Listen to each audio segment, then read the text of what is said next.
யாருக்கு யார் சொந்தம் என்பது என்னை நேருக்கு நேர் கேட்டா நான் என்ன சொல்வது?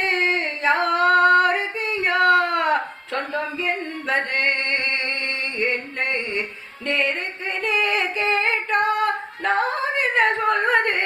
யாருக்கு யார் சொந்தம் என்பது வாரி முடித்த குழல் எனக்கே தான் சொந்தம் என்று வானத்து கார் முகிலும் சொல்லுதே.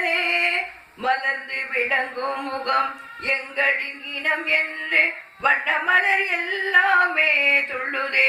யாருக்கு யார் சொந்தம் என்பது என்னை நேருக்கு நேர் கேட்டால் நான் என்ன சொல்வது?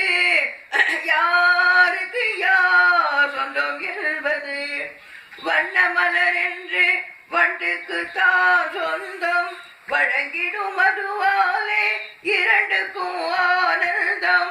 தங்க பனியில் கண்டு தன்னினதான் என்று பொங்கும் கடலில் மூத்து பண்பாடுதே.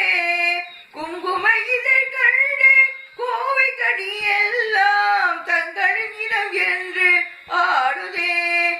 கொத்தும் கிளிதான் கோவை பழம் சொந்தம் யாருக்கு யார் சொந்தம் என்பது என்னை நேரு